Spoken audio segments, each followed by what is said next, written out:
listening to the We Are Worship USA podcast. I love it when it's that organic family. Everyone's bringing something. I just at one point made a decision that the kind of worship leader I want to be is one that doesn't really separate the stage and the private times with the Lord. To see Jesus Christ, and we're going to worship Him, and that's what this whole thing is all about. It's just about Him.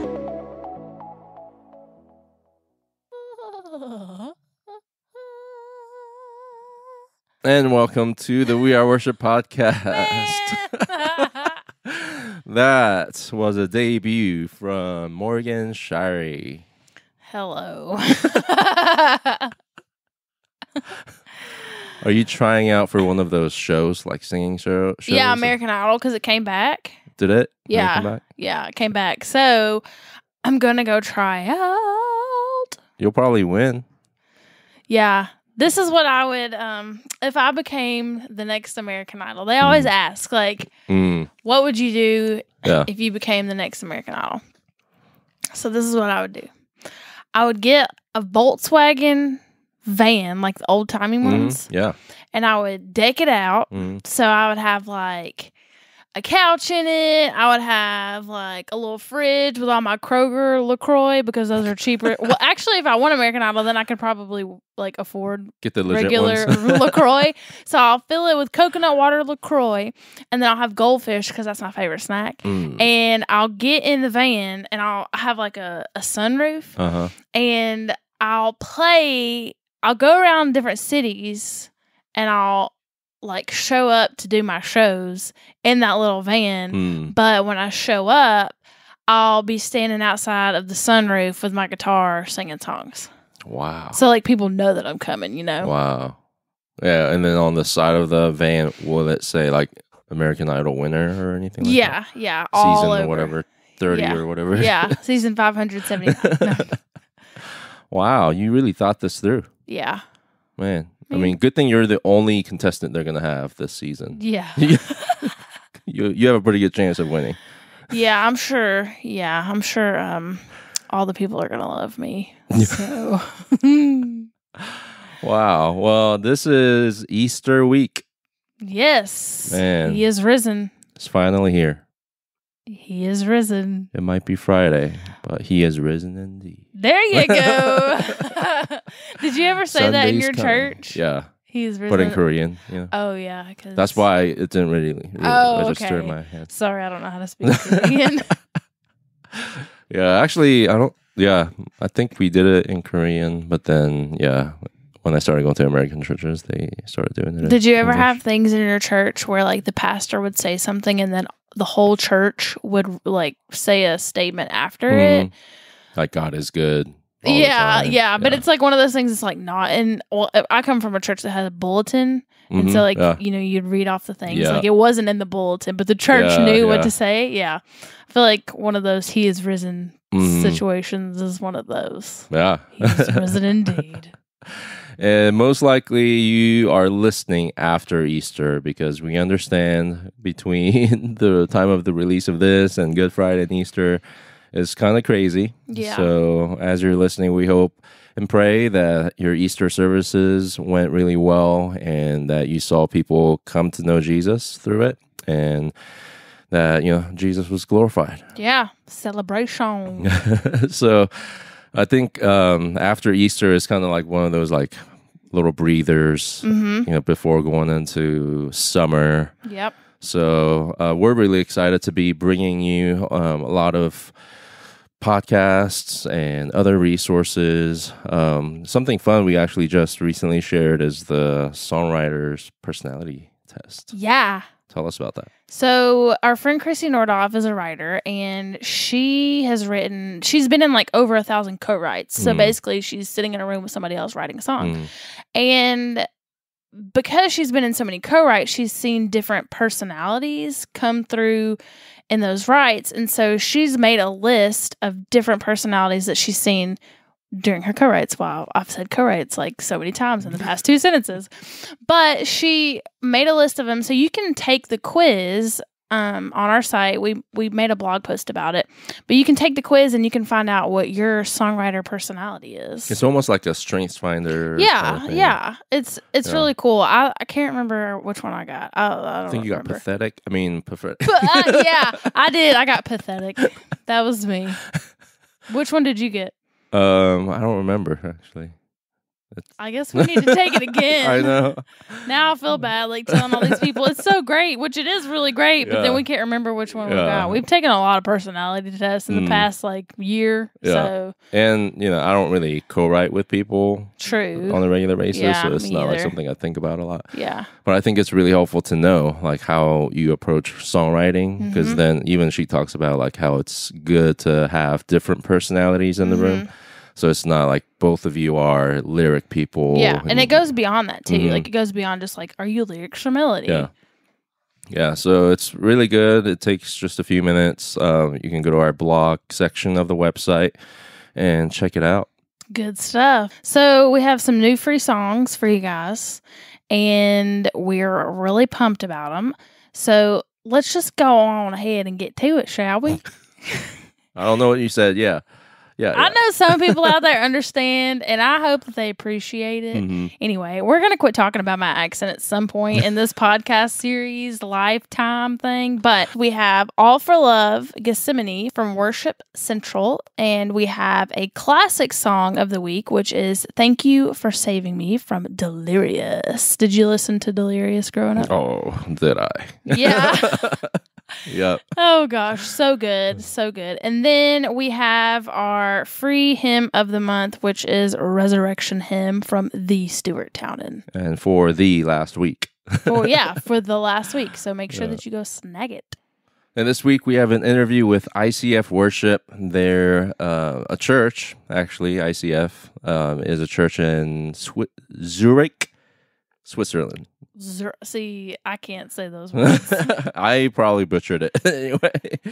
But we got to interview them at the Writers' Retreat that we've mentioned before. And it was just a fun interview.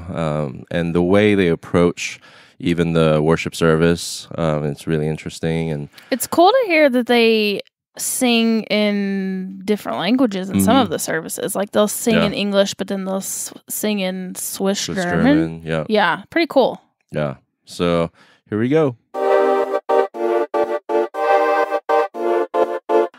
All right, so I'm here tonight. We're actually at a songwriters retreat in Tennessee, up in the hills. And we're outdoors, and there's a waterfall in the background. It's about 7:35 p.m. So I'm joined by three internationals from Switzerland. Where are you guys from specifically? Zurich, Switzerland. Yeah, Switzerland. Yeah. All right. So since there's three of you, maybe starting with you, you can introduce yourself and what you do. Yeah, my name is Dom. Dom as in D-O-M? Dom, D-O-M, Dominik. So, and I'm a producer and worship leader at that church. And so, yeah, I get to produce all our songs, arrange them, and also look after the musicians. And and this is my boss, Dave. Hello, I'm Dave Kull, and I'm overviewing the whole worship team. So these guys are my core team, and two more at home, and that's what we do. We train our team, our singers, musicians, new worship leaders that rise up, and we write songs with integrity music, which is very exciting. Yeah. Hi, my name is Debby. Deborah, a beautiful name. I'm also a worship leader on staff at our church. That's ICF Zurich in Switzerland. And I'm in charge of songwriting as well, especially songwriting as well for the youth.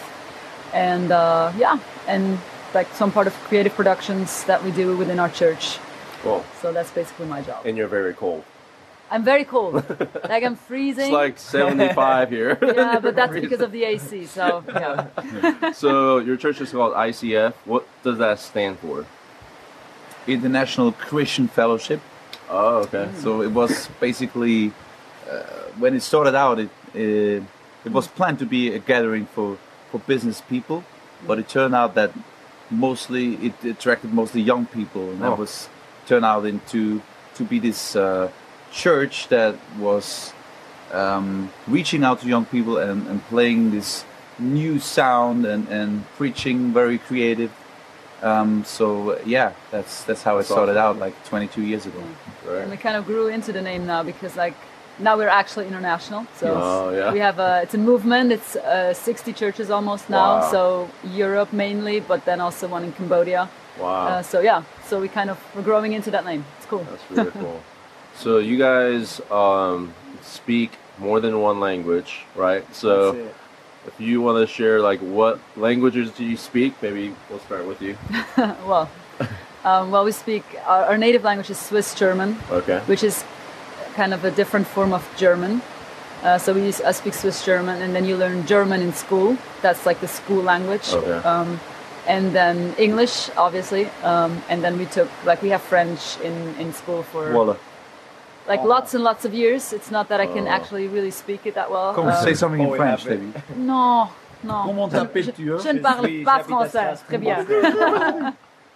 You don't need to be able to speak the language. You just need the melody. Like you need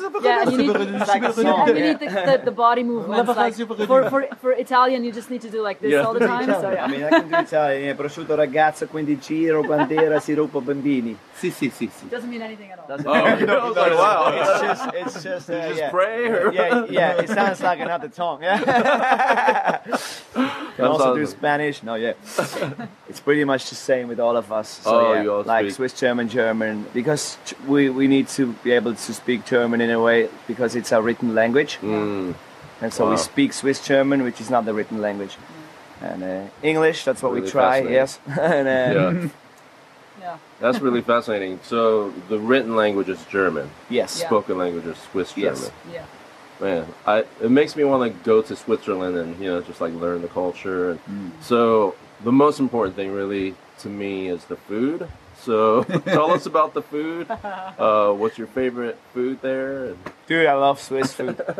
Really, I'm like the expert I love Swiss solid food. Like it doesn't have to be like a lot of different stuff, just a lot. Just a lot of food. A lot of food. Yeah. A lot of something. No, I love rösti, which is shredded potatoes. Oh, okay. We got great sausages. Oh yeah. Cheese. Like Swiss even cheese. some Italian influence, like pizza, spaghettis, like that stuff. Yeah. Fondue, all the cheese, as you said. Is fondue from Switzerland? Not sure, I guess. Not sure. Yeah, we claim it. Let's say yes. Just claim it. Let's say yes. That's awesome. Let's say yes. Might be a French thing, no, but it's a Swiss. Yeah. Cool. So what is the church culture like there? Is there a lot of community in the church? Is there a lot of gathering like around food, or is it mainly people just kind of come to church Sundays and you don't see them or talk to them for the rest of the week? Yeah, exactly. No, just kidding. No, so it's a good question because we used to be strong in community, I guess, as well as our celebrations, as we call them. And then we got kicked out of our building and we moved around a lot, so we had to build up the stage and the whole setting and tear it down every Sunday, sometimes more than once on a Sunday, which led to that the community was really suffering and we didn't people didn't hang out anymore. So we got this amazing building like 1 year ago where we were able to move in and have a good contract. And people have space again to breathe. So the volunteers, the staff, as well as the people that come, because they sense, it's a home. We can stay. We can build a fellowship. That's so. Yeah, it's a good question because it starts to happen again. Okay. Yeah. I think it also revolves around like the activities that you're interested in, or maybe the ministry that you're part of. We have lots of different ministries, so I think people also tend to like go to or stick with people that do the same thing. Yeah. Yeah. And you guys basically do more life together with like the worship team. Yeah. Yes. Yeah. So what is worship like in Switzerland? Is there like a big strong movement of worship and I guess even just Christianity, or is it more like people don't really believe in God? Like, what is the climate like? I think people don't really believe in God in Switzerland. Although the country is founded on all the Christian values. Like basically our national anthem is a worship song. Yes. Wow. Yeah, And which is really crazy. But like people don't believe in God anymore. People are really, because it's such a rich country, so you can get everything you want. Like you're not lacking anything. So people are not, crying out for God because there's just nothing they really need, and they don't see the need for a God at all. Yeah. So to do church, I think for ICF it's been mainly really attracting young people to a new kind of church and being really, I would say, crazy and on the edge, of what you would perceive church to be like. So I think that's been our mandate for a really long time, to just be a little bit more crazy than the rest, or just a little bit more edgy than the rest, I would say. What does that like? How does that unfold on Sunday morning? Like that starts with, I would say, our pastor, who's kind of a crazy guy. The pastor's crazy. Yeah, okay, that explains really, a lot. Yeah, he's really crazy. So he influences the whole church, right? So he's very, very creative in his teaching. He uses all kinds of illustrations, videos, like everything he can get his hands on. He will use to give you images because he needs images himself. So that's the way that he preaches, and it's very creative. Like for some people, I think it's too much sometimes, but that's just the way we are. And I think also, I would say that our worship is very passionate. I hope, at least I hope it is. But yeah. And then also we just try to find the crazy in it sometimes. Like to be crazy for Jesus, not conform too much to what people expect you to be. It's also the language, I think, because we are trying. I want our worship songs to be that everyone who also comes the first time at least can understand a bit what it's about. And it's not like all the Christian genre that you use if you read the Bible, but we really searching for, if we write songs, to find new expressions for example, if I say, the Lord is my shepherd, I shall not want. What would that mean today? If David would write a song today, he would not use probably the phrase that he's my shepherd, because they don't even know what a shepherd is. Nobody anymore. tends sheep anymore nowadays. At least not in Zurich. in Zurich. So nobody ever touches sheep, I guess. So maybe it would be the Lord is the one who provides for me. He's in charge of everything, and I don't know. Just use different language. So that's what we're really fighting for, and giving us a hard time to find new language also in preaching, because we believe that that we don't want to be back in time, but at the front of what God's doing.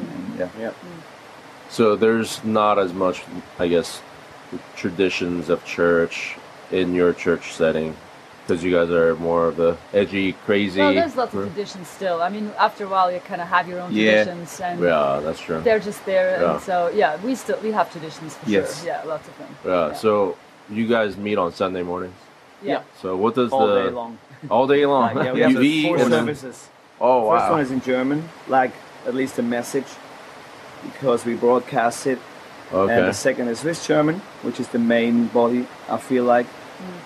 And then there's a international service and a youth, like youth, more younger people. Yeah. So does the same pastor preach in German and Swiss German? Up until now, yes. Wow. Yeah. Sometimes. And in English usually as well. Yeah. Wow. So sometimes he will, like Leo, will get really a mess in his head because he has like 3 different languages. Yeah. Because he also travels, and sometimes he would. Yeah, that's really funny. And you guys said you lead worship in Swiss German and English? Yes. So what is the percentage of that? I would say like we have some rules for the different services. For instance, like for the first one, we want to have more Swiss German songs than English songs, and for the last, like it's maybe maybe one, yeah.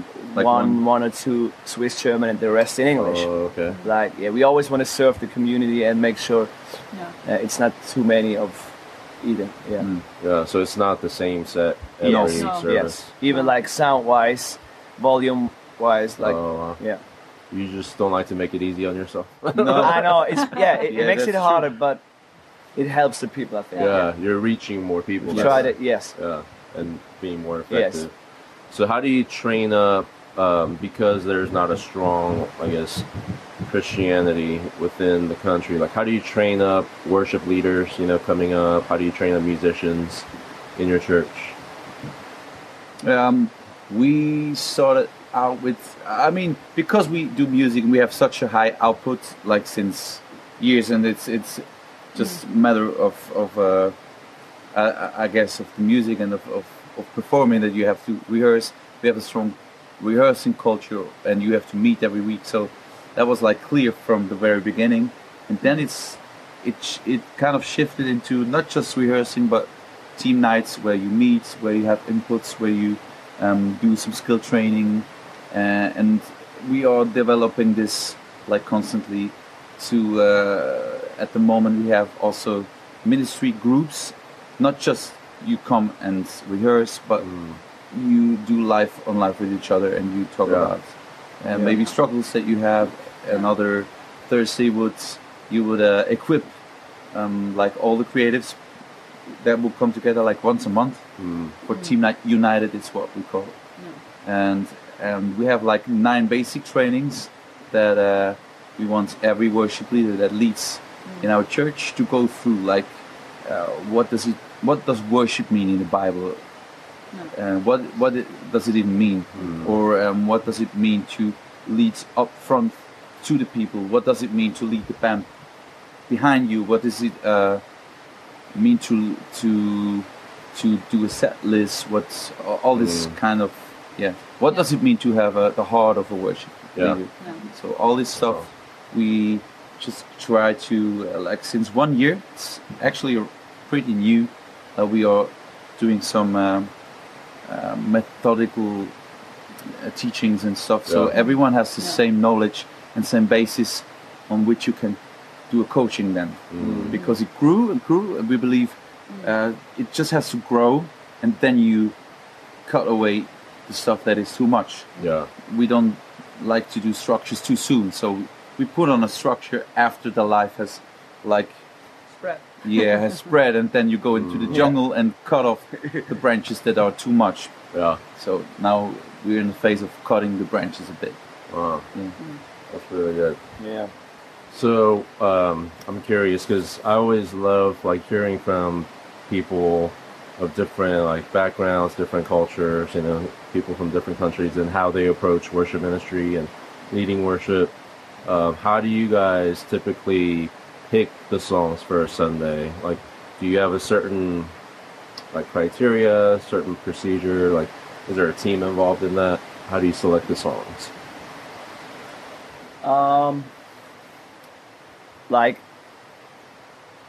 Song selection is made by our worship leader. So if Debby leads, she's going to do the set list, and so we do it. And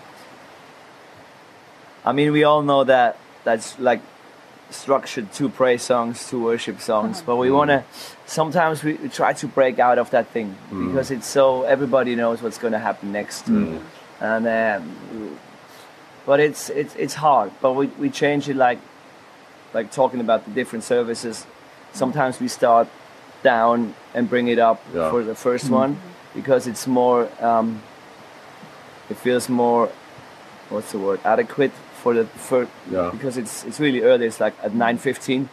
So we don't want to bang it in like with a big crazy. And But we have a repertoire that we choose, and then we kind of kick songs out after a while and take new ones in. Then it's I'd say a big part of it is our own stuff, Swiss, German, or English, and then there's like a few covers that we do like like classic ones. I mean, you have to play What a Beautiful Name because you'd really be stupid not to. No, because it's just an amazing song. So we try to play the songs that are just like so well received all over the world because that's it's a free bonus to play them. Like everybody loves them, and they for some reason there's something on those songs. God is moving with those songs, so you just have to take those and play those. But we're not like looking around all the time for what everybody else is doing. We're just we're trying to write songs that are good for our church and speak to our church, and then take the few ones in that really need to be sung as well. So what we do as well is we have the repertoire. The repertoire is built on what we want, how we want our worship to look like or sound like, which, because I believe sometimes we are too spiritual about it. I hope you know what I mean, in brackets, because it's just also a matter of style, just plainly. And we have some values that we lead, that we base our leadership on, or that we teach our people what we believe our culture is. Like we are excited about life. We believe nothing is impossible for God. I don't know. Yeah. What else? Well, we give our best. Yeah. But these values are really core to the songs we choose, because we want our songs to reflect the DNA of the church. Exactly. So some songs, even though they are great, they are not for us. We will not have them in the repertoire because they will be too mellow. For example, it's not like we have all just the praisey stuff everything's fine. Yeah. But the overall radiance will be. Yeah.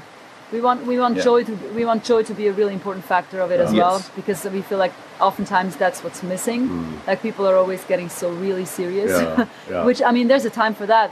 There's nothing wrong with it, but there needs to be time for laughter and joy because the Bible talks about that as well. And sometimes we tend to take that out of the equation and just go straight to like my heart is so heavy, and we really want like the mix. We want both of it.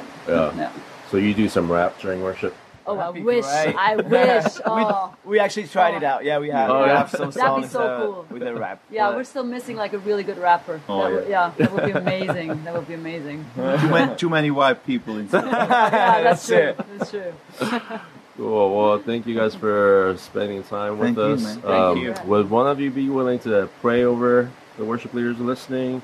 Maybe English and Swiss, German. Swiss German, I'll close in Swiss German. Yeah, Jesus, I thank you for the privilege we get to have that we can perform in front of so many people and not take the credit for ourselves, but just pass it straight on to you and to lead people into your presence. This is just amazing, Jesus. And I pray for just the courage to listen to your spirit, what the spirit whispers, because sometimes we're too fast and too loud to hear it. And I just pray that you may give us the courage to be still and listen what your spirit has to say. Ich segne euch mit viel Mut und Kraft für euer Worship Sets. Amen. Amen. Amen. That's it. Thanks, guys. Thanks for listening to We Are Worship. We would love to hear from you. You can email us your comments to hello@weareworshipusa.com. And don't forget to visit us online at weareworship.com for more resources and links to connect with us on your favorite social media platforms.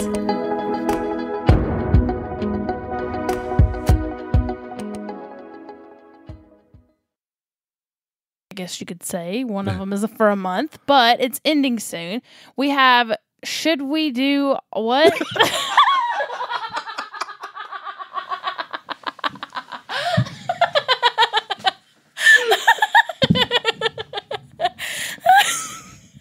What? Why does this happen every time? Man.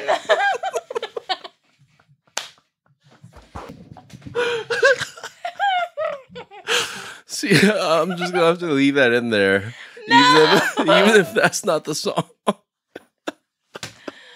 Oh my gosh! Why does this always happen? R.I.P. myself. Okay. So this week we I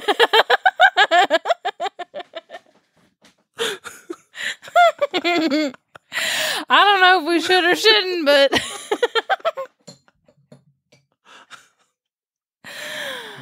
okay.